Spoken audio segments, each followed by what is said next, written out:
You have to understand that this physical part that you know as you, that all of your friends have identified through your countenance and your personality, is but a very small part of who you really are.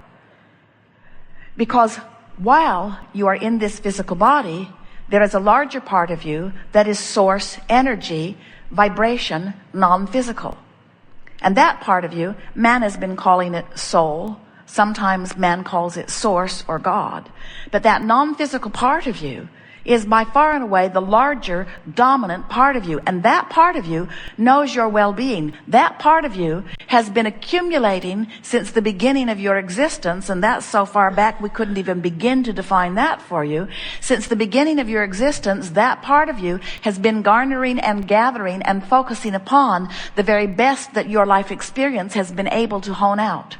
In other words, this source energy is a vibrational vortex of well-being that defies physical human description. We just can't give it words, but sometimes your physical senses feel it, and you recognize it as love or appreciation or joy.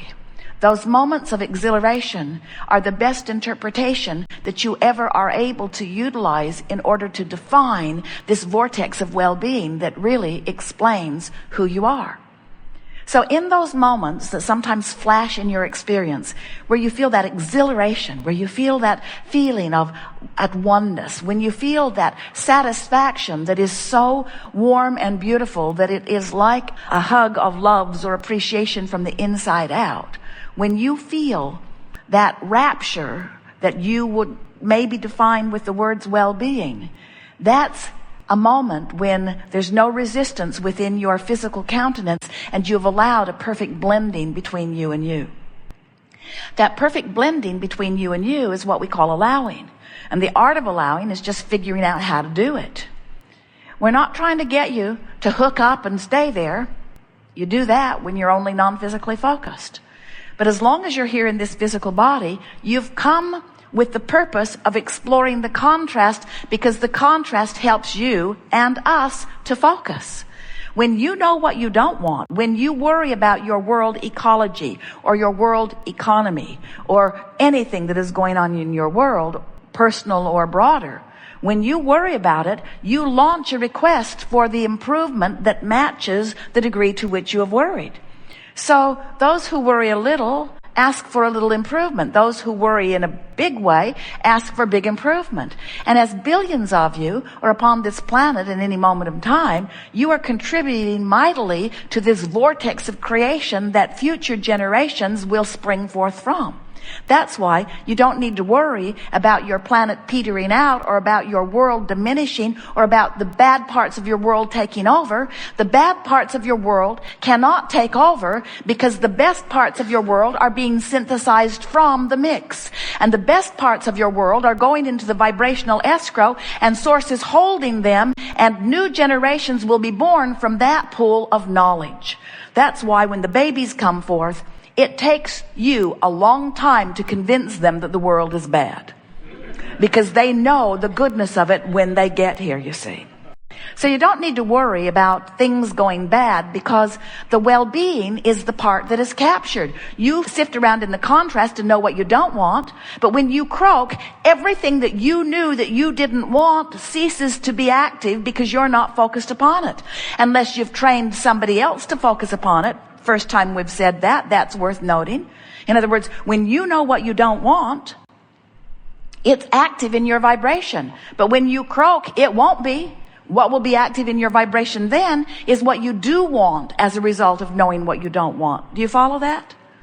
So if you haven't passed on your opinion, your story, if you haven't made vivid movies and put up big monuments all over the place, oh, but wait, you've done that.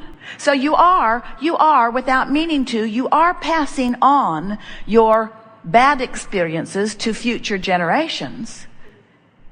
But still no worry, because those future generations are well prepared for anything that you might dig up from your past and give them.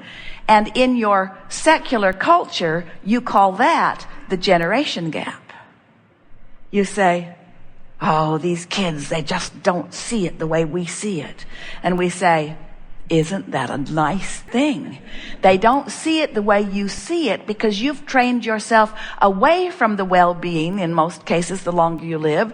And the new ones coming in aren't having any of that, you see. So well-being abounds because the recycling of the human experience is seeing to it. New fresh ones are coming in. Old cranky ones are croaking and leaving the mix of vibration. And those like you are tuning yourself before you croak into vibrational alignment with who you really are.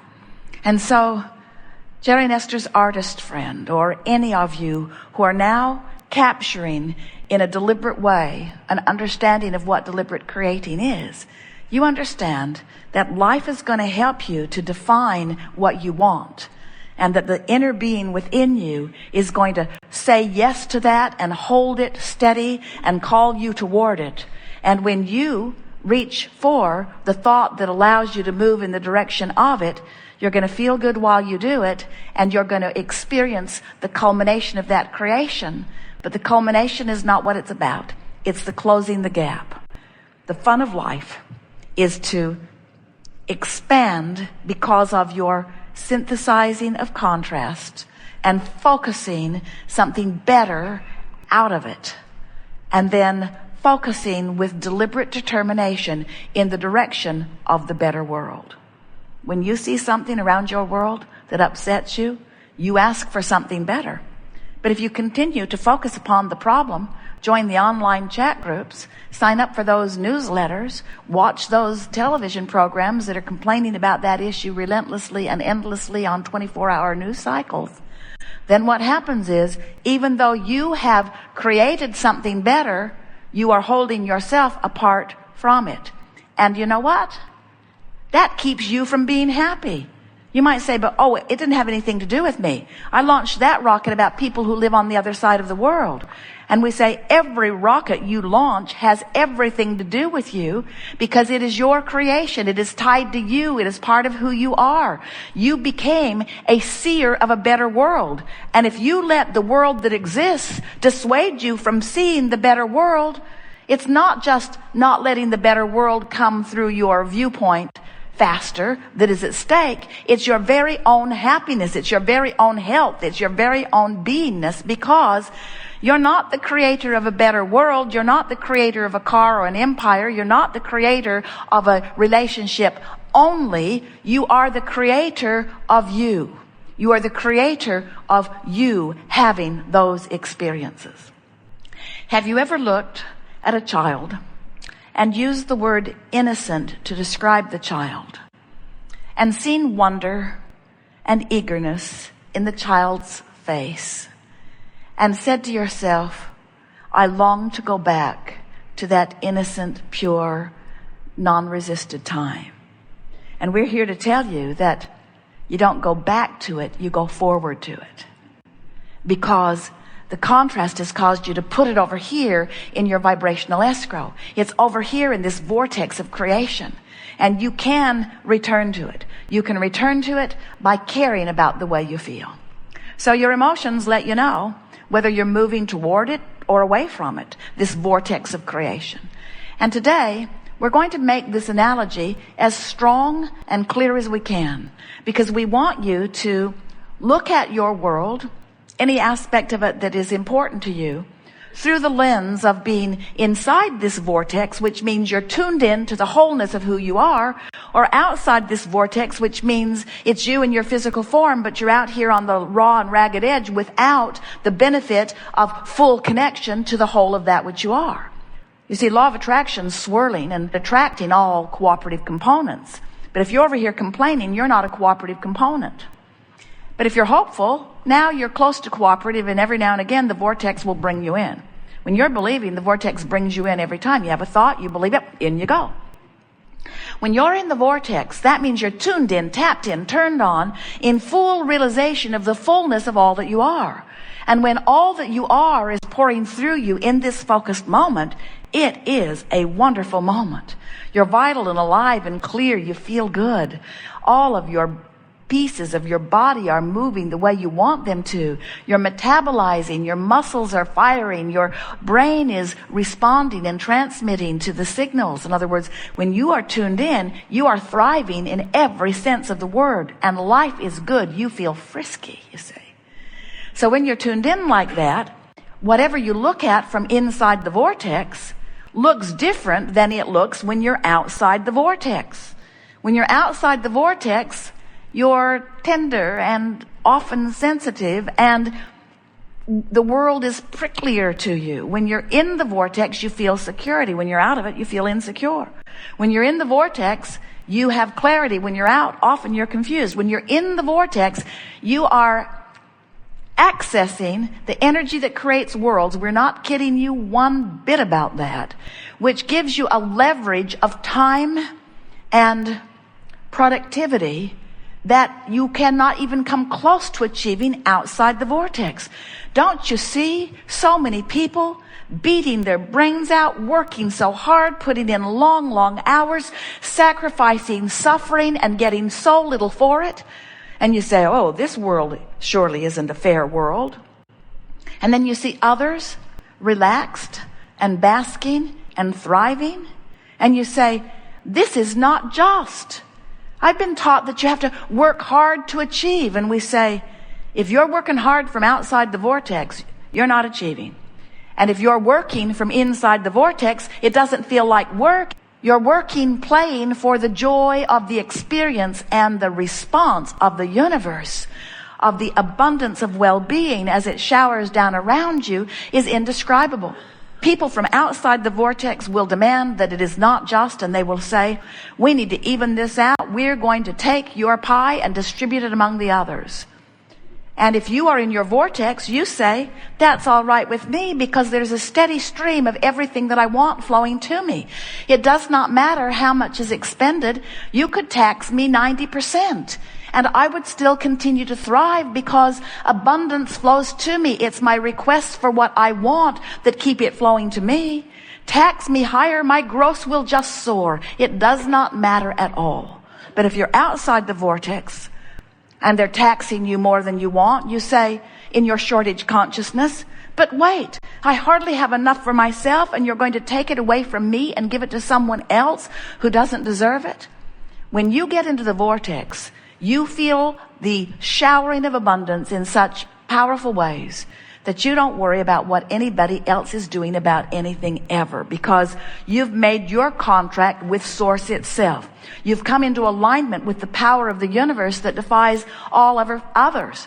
When you are in alignment with Source, you are more powerful, more influential than millions who are not. In other words, there is just no comparison to the leverage of well-being and abundance and clarity that you find when you're in the vortex.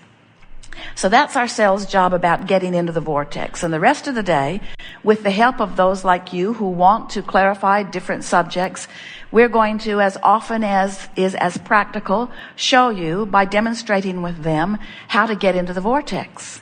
Because every one of you has created a vibrational reality, a vortex of creation.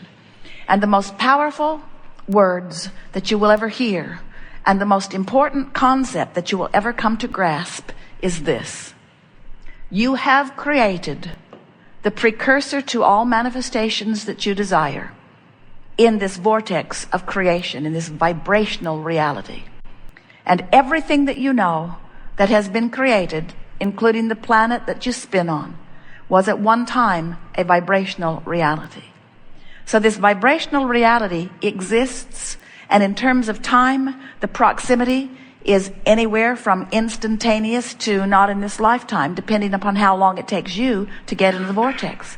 But there is no reason for you as humans to ever need to develop a stance of patience. Patience is only necessary for those who hang chronically outside the vortex. When you're in the vortex, you don't need patience, because when you ask, it is given, and there is the path. And when you ask, it is given, and there is the path. And when you ask, it is given, and there is the path. And when you ask, it is given, and there is the path, and there is the path, and there is the path, and there is the path, and there is the path, and there is the path, and there is the path, and you're saying, oh boy, is my life fun. I have a passion for life. I have a passion for life because the path is laid before me constantly. And when you can see the path, you feel passion. When you can't, it doesn't feel so good.